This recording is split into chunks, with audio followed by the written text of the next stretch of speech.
Today, our administration is proud to announce a historic expansion of the Mexico City policy. We're going to start blocking every international GO that performs or promotes abortion abroad from receiving $1 of U.S. money.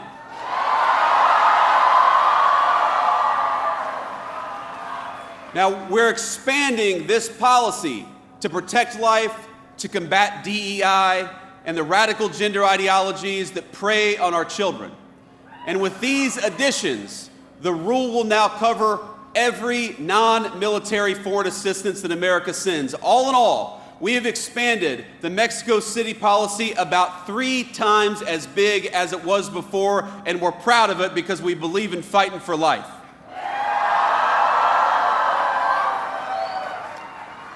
And a lot of you may know that under the Biden administration, they use Medicaid and other programs to launder your tax dollars into abortion money all over the United States of America. And with the help of our Republican majorities in Congress, with the Working Families Tax Cuts, we stopped that practice once and for all. It's illegal now, exactly as it should be. Let me just say, my friends, that we have to be clear. We cannot be neutral. Our country cannot be indifferent about whether its next generations live or die. Because, think about it, what ultimately gives meaning and life to the United States of America, this is not a new question. Every civilization has been forced to answer it. You march today, we march today, because you have an answer to this question about what kind of civilization we are and about what kind of civilization we're going to become in the future. I read an article some time ago. It was about classic archaeology, of all things. And one particular piece of information has haunted me. That one of the telltale signs of an ancient brothel in the pagan world was that you'd always find a large number of baby skeletons nearby. A lot of baby skeletons. And those bones predominantly belonged to boys. Because unlike little girls, those boys would be of no use to the future adults who were running those brothels. Now, this is shocking to us because we grew up in a Christian culture and were formed by religious values. Even those of us who aren't particularly faithful, it's a shocking thing to hear. But we have to remember that in the ancient pagan world, discarding children was routine. From the skeletons in brothels to the child sacrifice of the Mayans, the mark of barbarism is that we treat babies like inconveniences to be discarded rather than the blessings to cherish that they are. But the inheritance of our civilization is something else. The fact that, as Scripture tells us, each life is fearfully and wonderfully made by our Creator.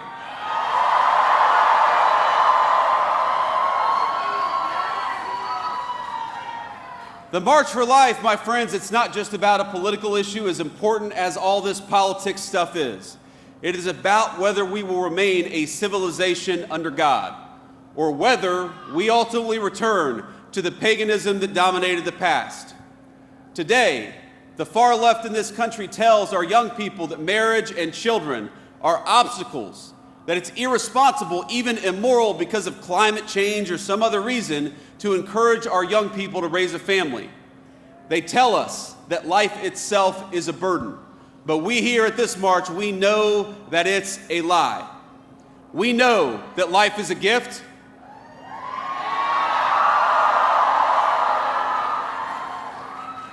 We know that babies are precious because we know them and we love them and we see the way that they can transform our families.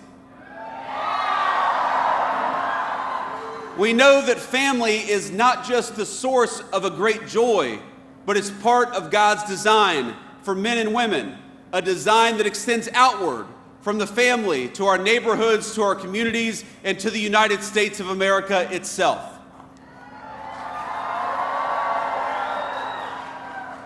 And we here know that treating everyone with dignity isn't always easy.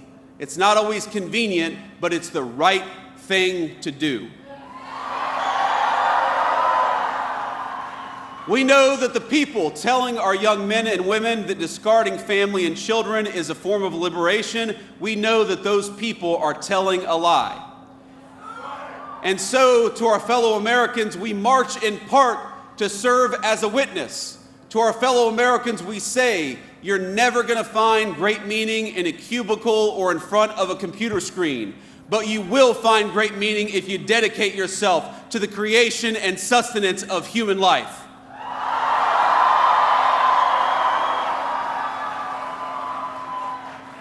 Now, I must address an elephant in the room, and I've heard the guy over here talking about it.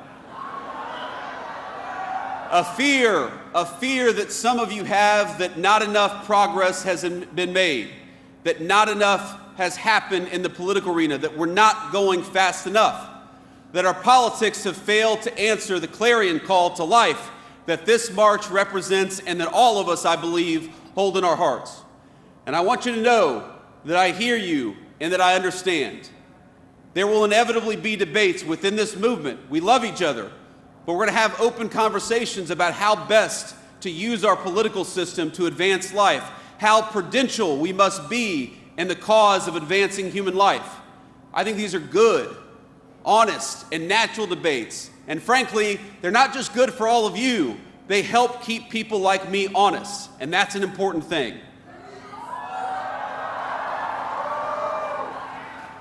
But I think all of us also have to remember that we are commanded to let not our hearts be troubled. Because I look at this crowd and I see young people for whom Dobbs is the only world they've ever known.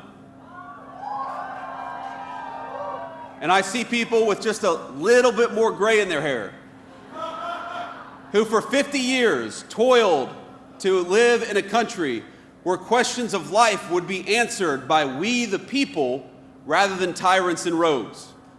All of us have heard their stories. They've heard of the movement betrayed, of taking one step forward, and then 2 steps back, and then 3 steps forward after that. They know stories of heartbreak and of triumph. Some of them I've known very personally from ballot issues that I fought very hard for, some of which have gone the right way, and some of which have gone the wrong way. And I remember friends of mine who spent their entire lives fighting for the unborn without ever seeing the victories that have accumulated in recent years. My friends, I'd ask you to look where the fight for life stood just 1 decade ago. And now, look where it stands today.